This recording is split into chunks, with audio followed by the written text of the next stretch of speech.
आवाज आ no sir आवाज आ है। रही है। अब हो गई सर, आ रही हो गई सर। तो लास्ट टर्न पे हम लोग कर रहे थे गॉस लॉ के एप्लीकेशंस ऑफ गॉस लॉ, और एप्लीकेशंस ऑफ गॉस लॉ में हम फर्स्ट केस पढ़ चुके थे। फर्स्ट केस था हमारा field due to point charge. Now we are going to study the remaining 3 cases. The first one is, आज हम पढ़ेंगे field of a line charge, field due to line charge, field due to infinite line charge.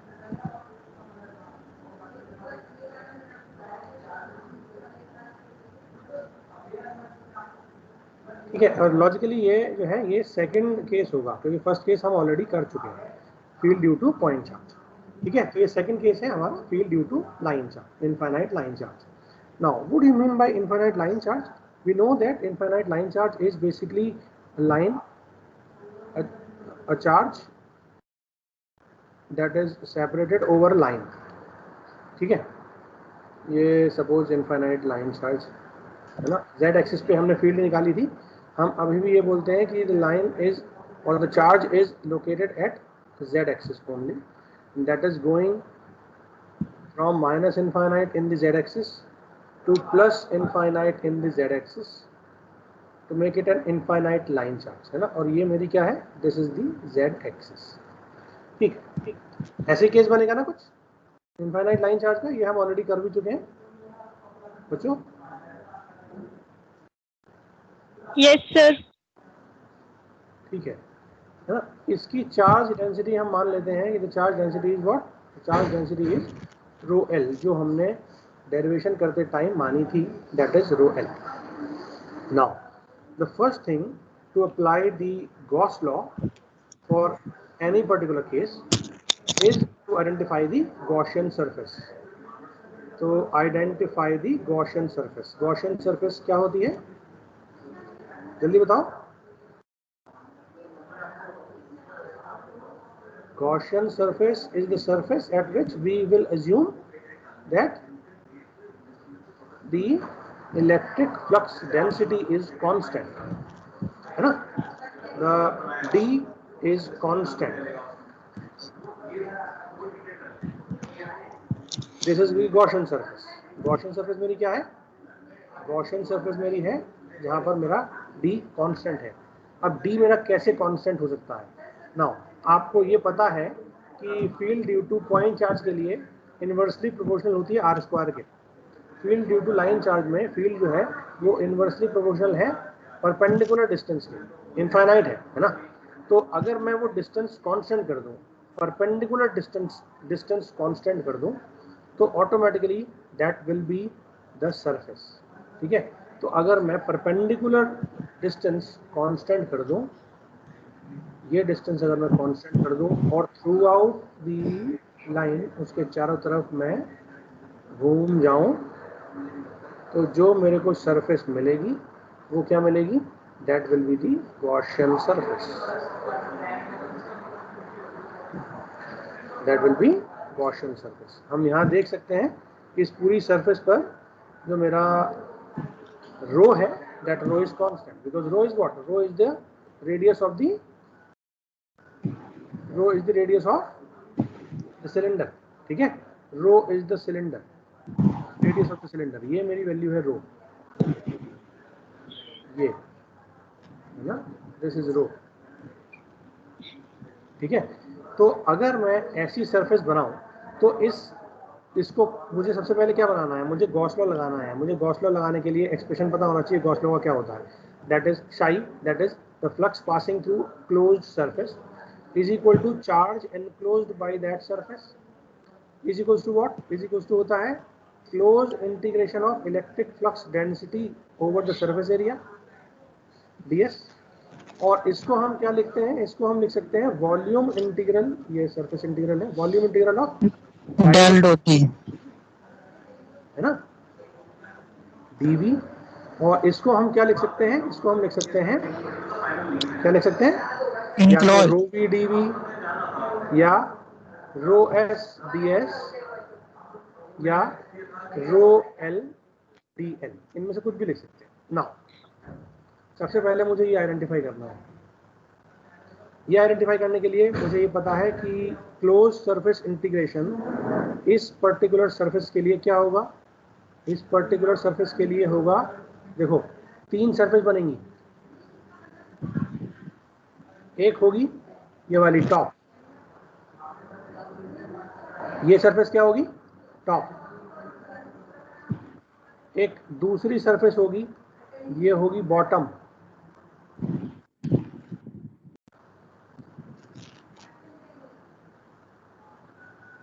और एक तीसरी surface मैं assume कर सकता हूं, that is the curved surface, ये वाली, ये थ्रू आउट द सरफेस है ना।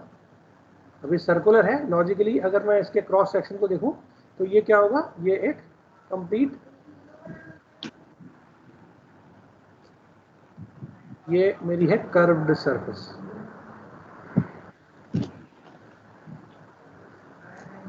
ठीक है, तो अब मैं अपने इस इंटीग्रेशन, क्लोज इंटीग्रेशन को 3 पार्ट में लिख सकता हूं। एक हो गया मेरा टॉप, एक हो गया बॉटम, और एक हो गया कर्व्ड सरफेस। कर्व्ड सरफेस, ठीक है, कर्व। और इन तीनों के लिए ही मुझे क्या निकालना है, मुझे निकालना है D.ds। बच्चों क्लियर है यहाँ तक, कोई दिक्कत?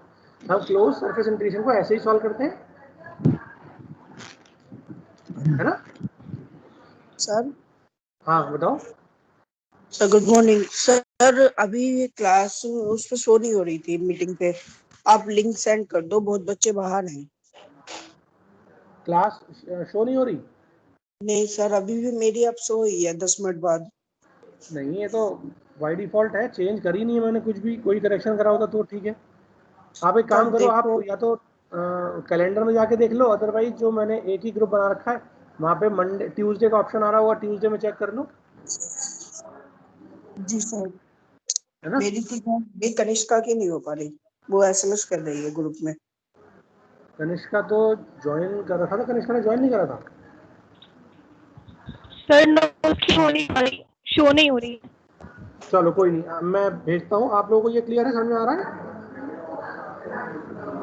Yes sir. यहाँ तक तो क्लियर है ना? Yes sir, yes sir. ठीक है, अब हम क्या करेंगे, अब हमें ये टॉप वाला D.ds निकालना है, बॉटम वाला निकालना है और कर्व्ड वाला निकालना है। ठीक है, अब आप जरा मुझे ये बताओ कि टॉप वाले सरफेस के लिए सरफेस एरिया कितना होगा।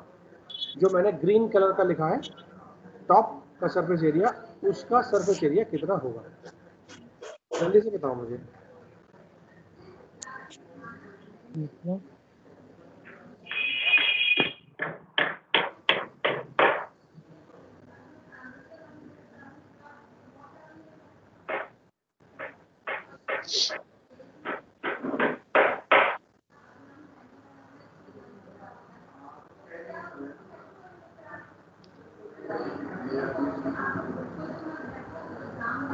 टॉप वाले का कितना होगा, मैंने ग्रुप में भेज दिया लिंक, एक बार चेक कर लो बच्चों।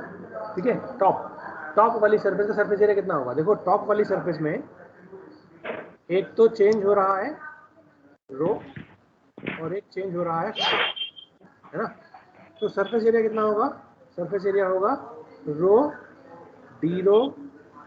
डी फाई और ए जेड कैप प्लस वाई, ये मेरा होगा DS। ठीक है, डी कांस्टेंट है थ्रू आउट, डी कांस्टेंट है। ठीक है, बेटा आप लोग म्यूट कर दो। अगर मैं बॉटम की बात करूँ, बॉटम में भी रो और फाई दोनों चीज चेंज हो रही हैं, और बॉटम के लिए सरफेस एरिया कितना होगा, surface area will become rho D phi minus A Z cap. ठीक है, अब मैं मान के चलता हूं कि ये जो मेरा D है, D is constant through out the Gaussian surface. Now अगर मैं इस D को इस इंटीग्रेशन से बाहर ले लूं तो बाकी सारी चीज सेम है। यहाँ पर वेक्टर है पॉजिटिव, मतलब यहाँ पॉजिटिव साइन आएगा, है ना। इस वाले की वजह से नेगेटिव साइन आएगा, और चूंकि दोनों ऐड हो रहे हैं, they will cancel each other. So top and bottom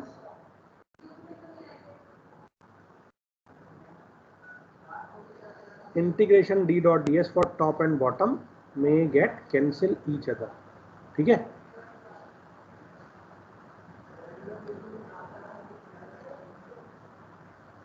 ठीक है बच्चों, क्लियर है? कैंसिल हो जाएंगे।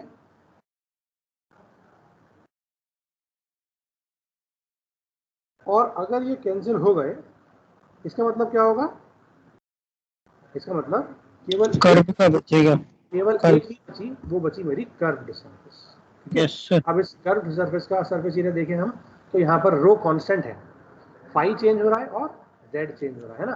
तो जब फाई चेंज होता है तो होता है रो डी फाई, और जब जेड चेंज होता है तो हम लिखते हैं डी जेड। और चूंकि ये कर्व्ड सरफेस है, कर्व्ड सरफेस का वेक्टर आएगा ए रो कैप बाहर की तरफ, है ना। यहाँ आ जाएगा A rho cap plus plus A rho cap. Now the closed surface integration d dot ds, we are left only with the curved surface, that is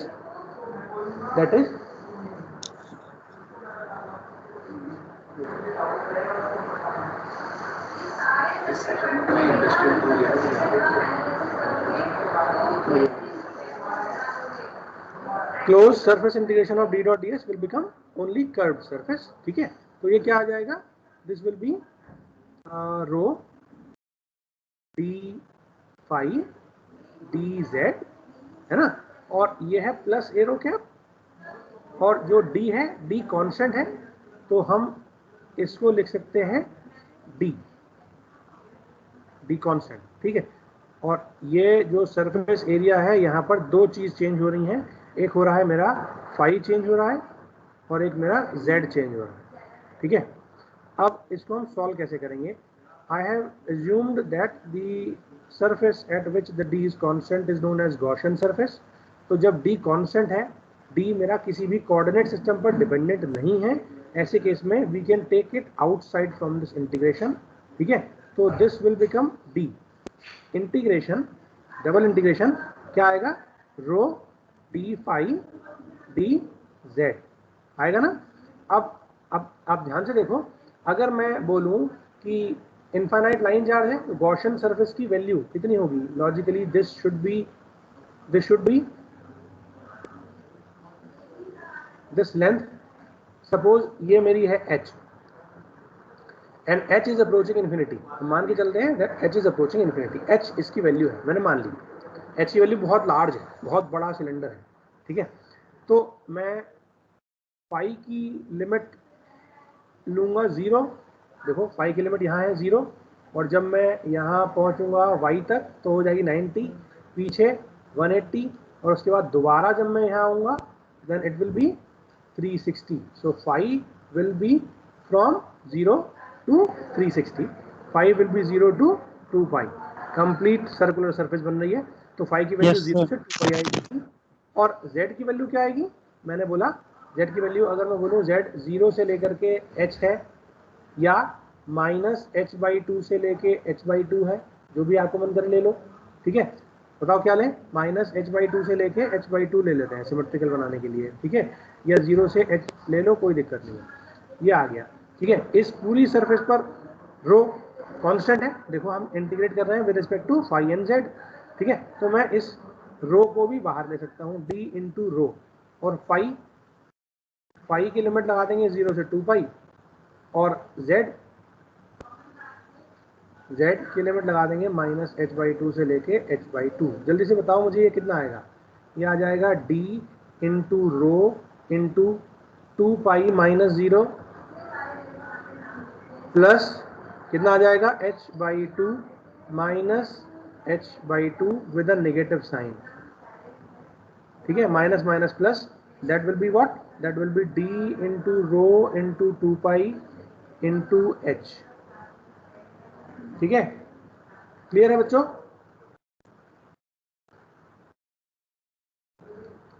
yes जल्दी सर। बोलो। Yes sir. Close surface integration of d dot ds for all 3 surfaces कितना आया? ये आ गया मेरा d into rho into 2 pi into h। अब मैं यहाँ पर दोबारा क्या लगाऊंगा? यहाँ पर मैं लगाऊंगा दोबारा गॉस लॉ की इक्वेशंस क्या थी? Close integration is equals to flux is equals to charge enclosed, अब चार्ज एनक्लोज्ड निकालने के लिए मुझे ये देखना पड़ेगा कि इस पूरे सिलेंडर में है ना, ये कितना चार्ज एनक्लोज्ड है, कितना चार्ज एनक्लोज्ड। अब आप ध्यान से देखो, यहां से लेकर के यहां तक मुझे एनक्लोज्ड चार्ज बताना है, यानी ये वाला चार्ज बताना है, ये वाला चार्ज बताना है, और इसकी हाइट कितनी है, h है। तो आप मुझे बताओ, अगर ये लाइन चार्ज है जिसकी चार्ज डेंसिटी है रो एल, तो क्या मैं लिख सकता हूँ Q will be equals to rho L D L, लिख सकते हैं ना। Yes sir. तो Q एनक्लोज्ड कितना हो जाएगा, -h/2 से लेके h/2 rho L D L. Rho L तो कांस्टेंट है क्योंकि हमने माना है यूनिफॉर्म लाइन चार्ज डेंसिटी, है ना, यूनिफॉर्मली डिस्ट्रीब्यूटेड चार्ज माना है, ठीक है। तो रो एल तो बाहर ले लो, और जब रो एल आप बाहर लोगे तो रो एल बाहर लेने के बाद क्या हो जाएगा, तो आ जाएगा आपका h/2 minus h/2, yes sir. मतलब दिस ये विल हो बी, जाएगा h। This will be rho L into H, ठीक यस है। सर। ये Q एनक्लोज्ड कितना हो जाएगा, this will be rho L into H, ठीक है। और इन दोनों ही केस में मैं क्या बोल रहा हूँ, h इज अप्रोचिंग इन्फिनिटी, तो h यहाँ भी इन्फिनिटी है, limit h tends to infinity, यहाँ भी h टेंड्स टू इन्फिनिटी है। अब अगर मैं इस वाली Q एनक्लोज की वैल्यू यहाँ रख दूँ, ठीक है, तो इसको अगर मैं इक्वेट करूँगा तो ये क्या बन जाएगा, this will become d rho 2 pi h is equals to, दोनों इक्वल हो जाएंगे, क्या आ जाएगा, रो एल इंटू एच। अब इस वाले h से ये वाला h कट जाएगा, और दोनों तरफ अगर मैं limit h tends to infinity लगा भी दूं तो भी इसका कोई लॉजिक नहीं रहेगा, है ना, ठीक है। तो सीधे सीधे क्या लिख सकता हूं मैं, d into rho into 2 pi that is equal to rho L, ठीक है।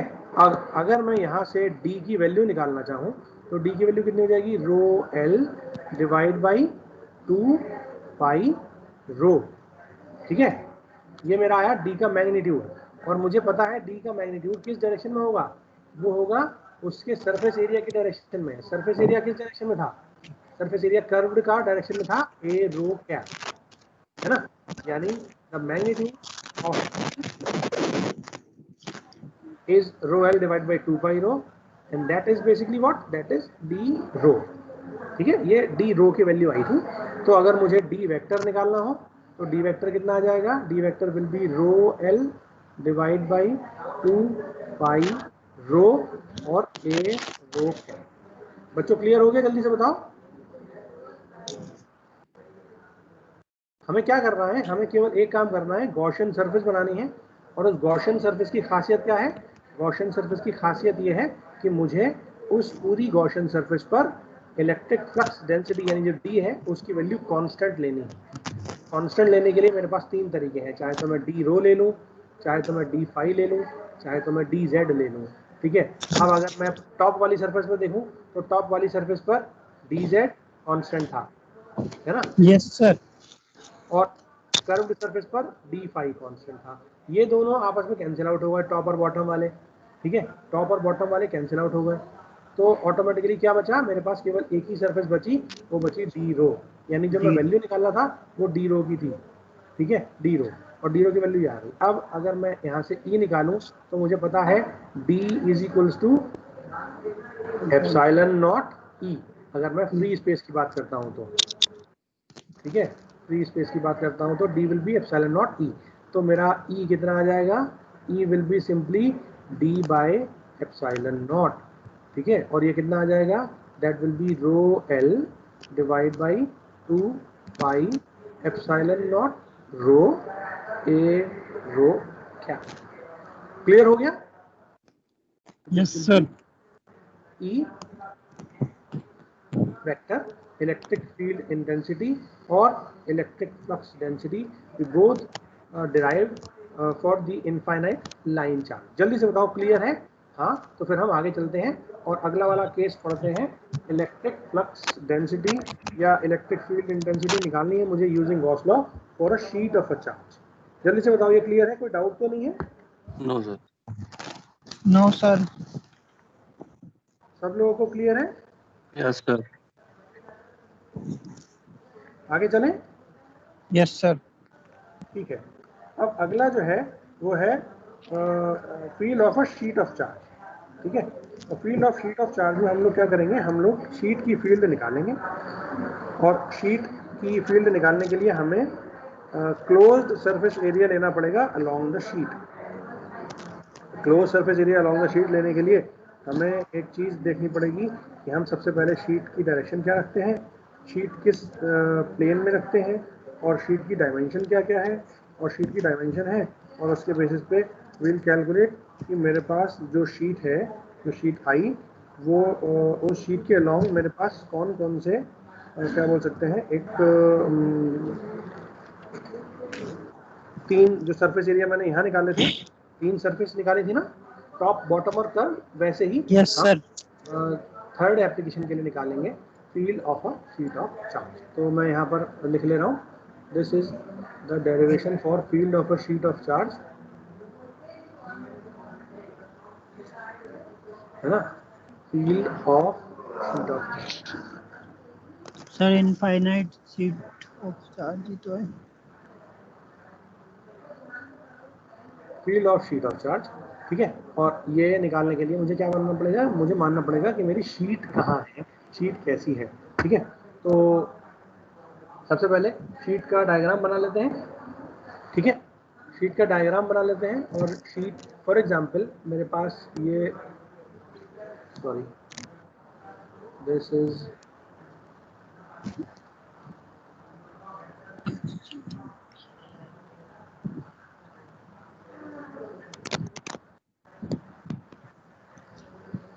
x axis, this is y axis, and this is z axis। थोड़ा सा x ज़्यादा ही इधर हो गया, हम थोड़ा सा इसको और सीधा कर लेते हैं।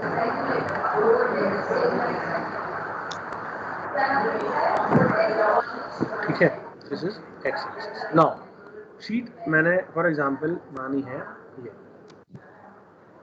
शीट मेरी XY प्लेन में है। अपने सिंप्लिसिटी के लिए मैं मान के चल रहा हूँ the sheet is an XY plane.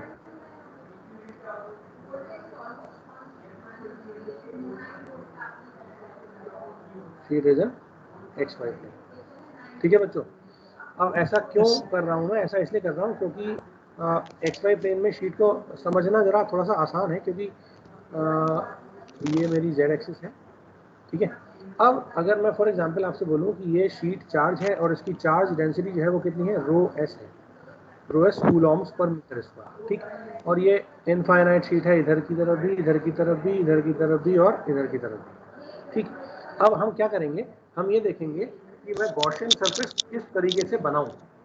तो गॉसियन सरफेस बनाने के लिए मुझे ये पता होना चाहिए कि गॉसियन सरफेस, जरा जल्दी से मुझे बताओ बच्चों कि गॉसियन सरफेस कैसे बनेगी। बना सकते हो क्या, थोड़ा सोच करके?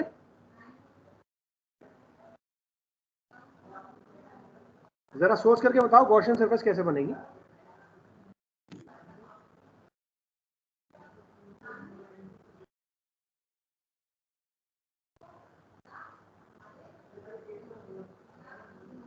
कैसे बन सकती है?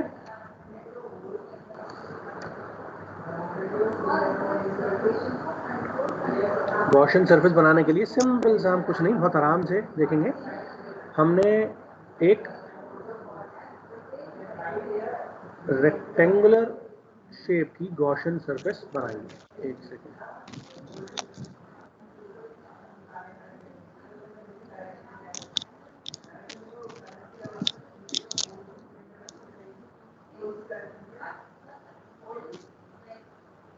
मैं यहाँ पर बना रहा हूँ।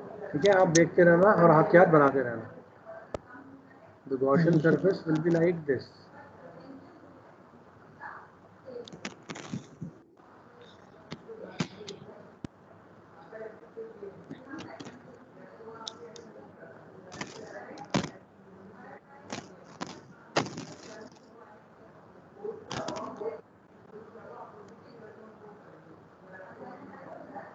ठीक ठीक है,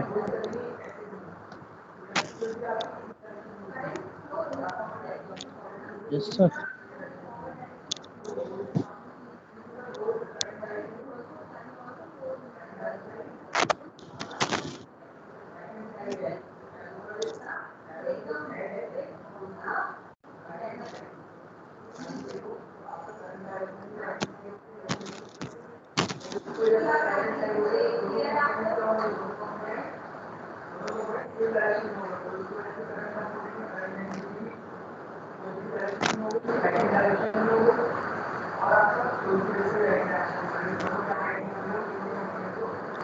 ये कुछ इसकी गॉसियन सरफेस बनेगी। ध्यान से देखना, एक ये सरफेस है, ये सरफेस मेरी शीट के नीचे है, ठीक है। एक मेरी ये सरफेस है जो मेरी शीट पर है, this is on the sheet, this is on the sheet.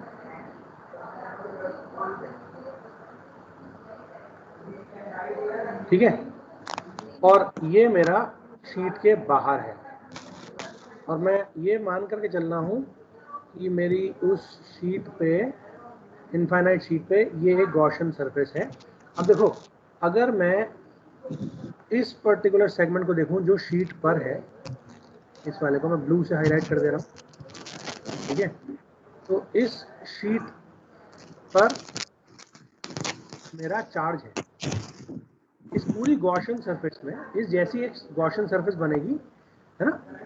Exactly ये तो नहीं है, लेकिन इस, ये तो बहुत छोटी बना रखी है मैंने, शीट है बहुत बड़ी, तो गॉसियन सरफेस कुछ इस जैसी बनेगी, larger in size, comparatively larger in size. मैंने उसको छोटा ले लिया, छोटा अपनी सिंप्लिसिटी के लिए लिया, है ना। इसकी जो हाइट है वो आप मान सकते हो कि सपोज ये h है, ठीक है।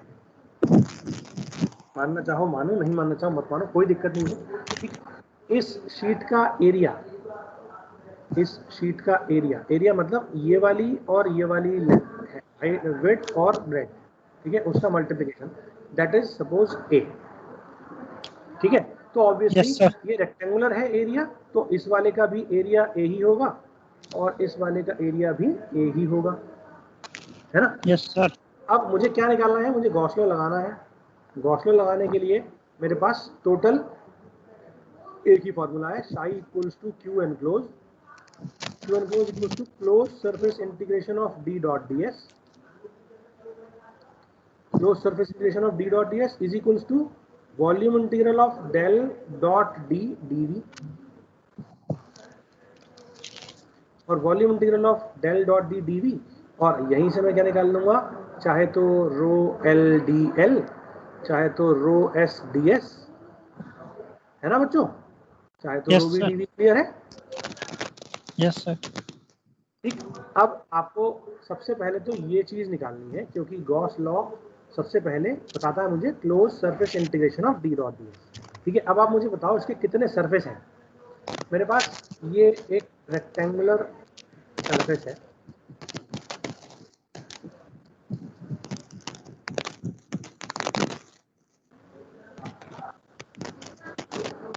ठीक है। अब आप मुझे बताओ, देखो एक तो एरिया है इसका ये वाला रेड, है ना, और एक है पीछे वाला,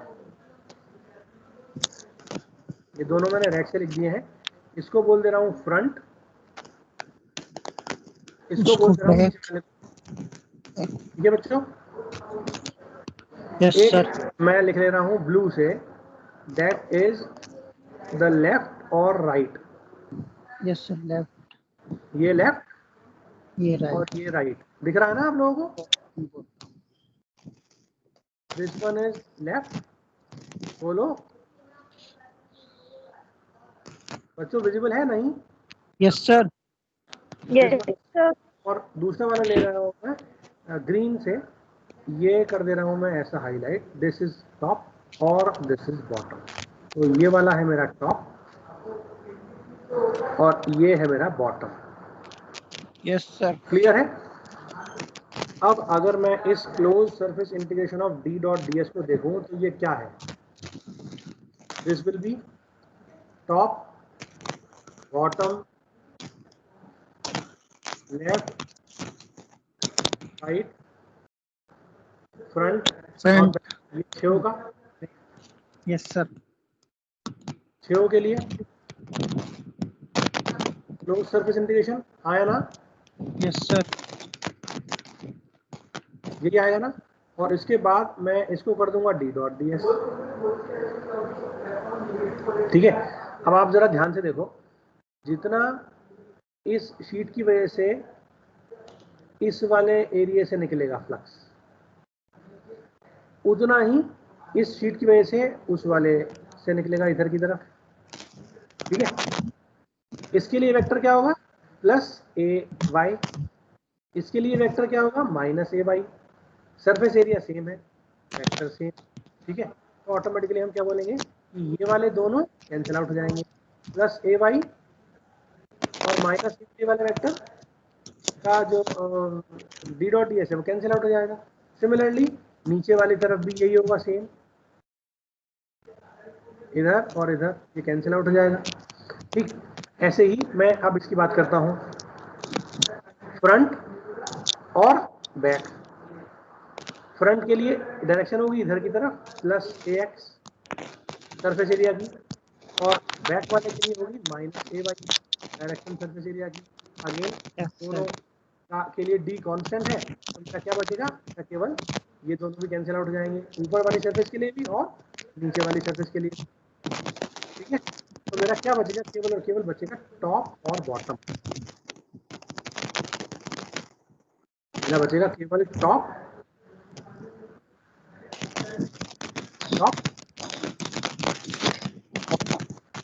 बॉटम, ये दो चीजें बचेंगी। और मैं इसको सॉल्व कर लूंगा अपने इसके। ठीक है, टॉप और बॉटम ये दो ही सॉल्व करूंगा, सारे में क्या बोल दूंगा? This will become zero. Zero क्यों? क्योंकि एक के लिए वेक्टर पॉजिटिव है, उस वाले के लिए वेक्टर नेगेटिव है, इस वाले के लिए वेक्टर पॉजिटिव है, इस वाले के लिए वेक्टर नेगेटिव है। सिमिलरली बैक वाले के लिए और फ्रंट वाले के लिए। ठीक है, बैक वाले के लिए और फ्रंट वाले के लिए।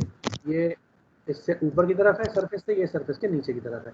ठीक है, तो ऑटोमेटिकली ये सारे फॉरवर्ड, लेफ्ट और राइट और फ्रंट और बैक वाले वेक्टर की डायरेक्शन से कैंसिल हो जाएगा, और बचेगा क्या? केवल केवल टॉप और बॉटम। तो अब मैं टॉप के लिए निकाल लूंगा, बॉटम के लिए निकाले। तो ये माइक ऑफ कर देना अपना। अब आप ये भी कह सकते हो कि टॉप और बॉटम में भी तो एरिया नेगेटिव है, कैंसिल आउट क्यों नहीं हो रहा सर? कैंसिल आउट इसलिए नहीं हो रहा क्योंकि शीट जो देखो, जो चार्ज है मेरा, वो चार्ज कहाँ है? वो चार्ज इस डायरेक्शन में है, इस शीट पर है ना? इस शीट पर है। सिमेट्रिकल प्रॉपर्टी से हम ये बोलेंगे कि उस शीट के इधर की तरफ और इधर की तरफ ही परपेंडिकुलर वेक्टर रहेगा, है ना? तो अगर मैं इस शीट को देखूं तो इस शीट के लिए अगर मैं ऊपर की तरफ देखता हूं तो वेक्टर पॉजिटिव होगा, अगर मैं नीचे की तरफ वेक्टर देखता हूं तो नेगेटिव होगा। ठीक है ना? तो जब डायरेक्शन नेगेटिव हो जाएगी तो negative into negative will become positive, तो ये ट्वाइस ऑफ 2 टाइम्स पॉजिटिव हो जाएगा। ठीक है ना? तो अगर आप इसको ध्यान से देखो, सरफेस एरिया कितना है? ए। इसका सरफेस एरिया भी है टॉप वाले का, इस वाले का भी एरिया, बॉटम वाले का भी ए है। तो मैं लिख सकता हूं उस पूरी सरफेस पर डी तो कांस्टेंट है, D dot D S for top plus D dot D S for bottom. ये दो चीज आएंगी। ठीक है, ये दो चीज आएंगी। ये आ जाएगा लेफ्ट हैंड साइड, ये वाला। ठीक है, मैं बार बार नहीं लिख रहा। अब टॉप वाले के लिए देखो, डी कांस्टेंट है, सरफेस एरिया कितना है? ए, है ना? ऊपर की तरफ तो सरफेस एरिया भी वेक्टर पॉजिटिव और डी वेक्टर भी पॉजिटिव। अब अगर मैं नीचे वाले की तरफ देखता हूं तो डी तो कांस्टेंट है, सरफेस एरिया नेगेटिव और उसकी डी की डायरेक्शन में नेगेटिव, तो मतलब नेगेटिव इंटू नेगेटिव यानी ये पॉजिटिव हो जाएगा। क्या बचेगा? This will become 2 into D into A, that is what? That is equal to close surface integration of D dot D S. जल्दी से बताओ समझ में आया या नहीं?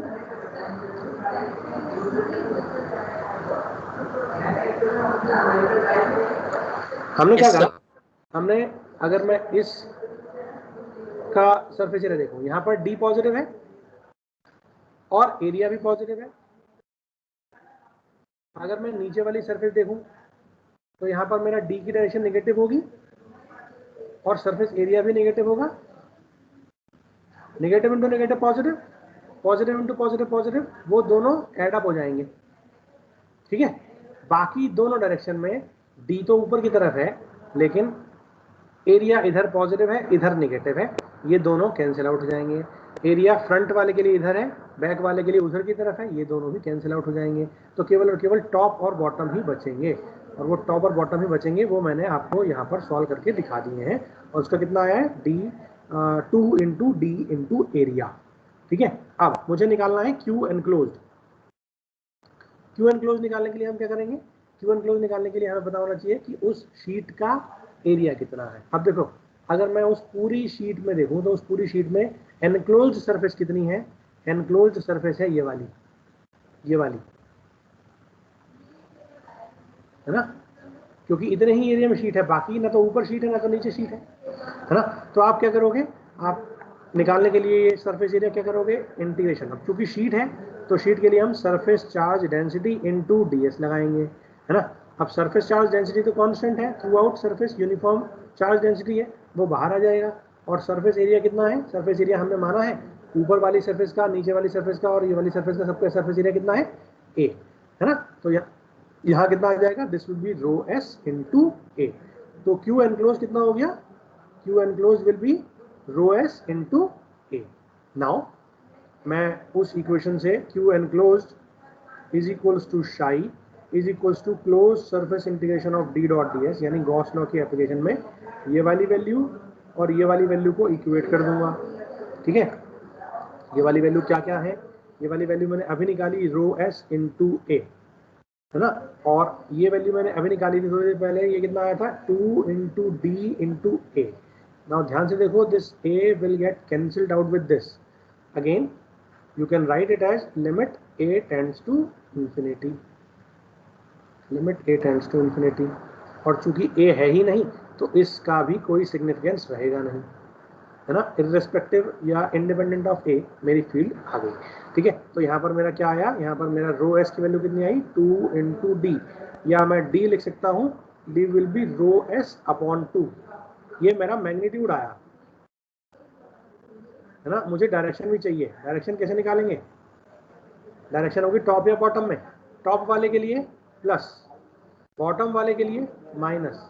ठीक है, तो सीधे सीधे आप लिख लो D vector is equals to rho S upon 2, क्या आ जाएगा, normal vector A N cap, ऊपर की तरफ पॉजिटिव नीचे की तरफ निगेटिव, और यहीं पे हमने क्या निकाल लिया, field of a sheet of charge निकाल लिया। ठीक है, अब ये मैंने निकाला क्या, ये मैंने निकाला इलेक्ट्रिक फ्लक्स डेंसिटी, और मुझे निकालना क्या है, मुझे निकालना है इलेक्ट्रिक फील्ड इंटेंसिटी ई, और ई निकालने के लिए हम क्या करेंगे, डी को एप्सिलॉन नॉट से डिवाइड कर देंगे, तो rho S upon 2 epsilon naught A N cap. और आप ध्यान से देखो, आपकी वही फील्ड आ रही है जो आप ऑलरेडी डिराइव कर चुके हो, हाँ या ना, जल्दी से बताओ।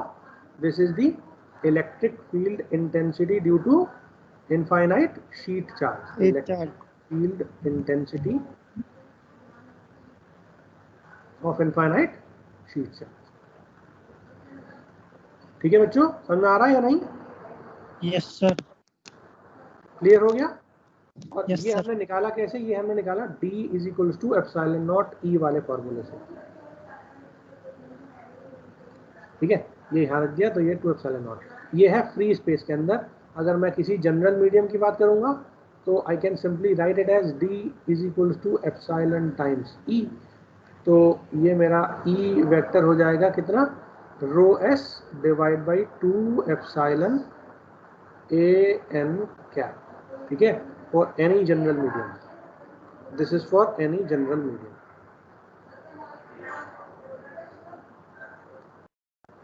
ठीक है, क्लियर हो गया? ये मैंने निकाला था इलेक्ट्रिक फ्लक्स डेंसिटी का एक्सप्रेशन यूजिंग गॉस लॉ,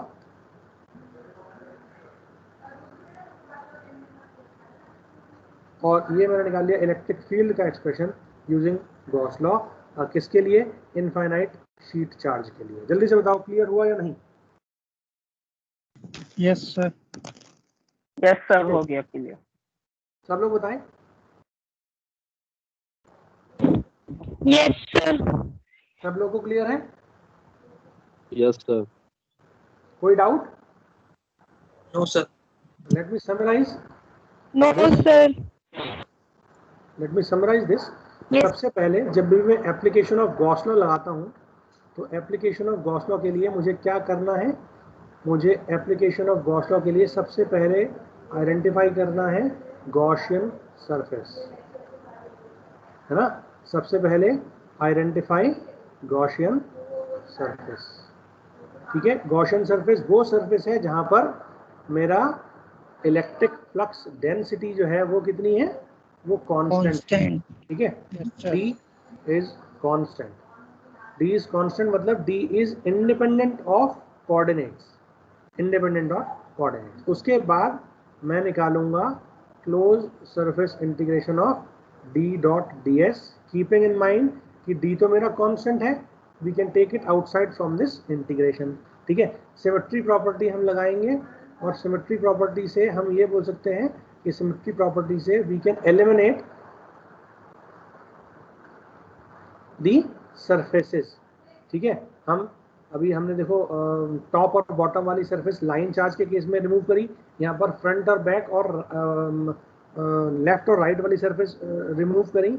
ऐसे ही हम सिमेट्री प्रॉपर्टी लगा करके बेसिकली जो क्लोज सरफेस इंटीग्रेशन में 6 सरफेस या 4 सरफेस आती हैं, 3 सरफेस आती हैं, उन सरफेस को एलिमिनेट करेंगे। उसके बाद we will identify the enclosed charge, Q enclosed. ठीक है, and then we equate equation number 2 with 3, और ये इक्वेशन नंबर 2 और 3 को आप बराबर कर दोगे तो आपका ये दोनों से क्या मिल जाएगा? D का एक्सप्रेशन आ जाएगा। और फिर उसके बाद D is equals to epsilon E से आप E का एक्सप्रेशन निकालेंगे। ठीक है, तो कुल मिलाकर के यही सेम कहानी हमने किस में करी? पॉइंट चार्ज के केस में करी। हम 3 चीज़ें कर चुके हैं, पॉइंट चार्ज, फिर इनफाइनाइट लाइन और फिर इनफाइनाइट शीट। ये 3 ही केस के लिए हमने इलेक्ट्रिक फील्ड इंटेंसिटी पढ़ी थी। अब कल, चूंकि अब तो टाइम हो गया है ना, अब थोड़ा बड़ा है वो वॉल्यूम वाला, तो हम उसको कल करेंगे। ठीक है, volume charge, field due to volume charge. तो गॉस लॉ के एप्लीकेशन,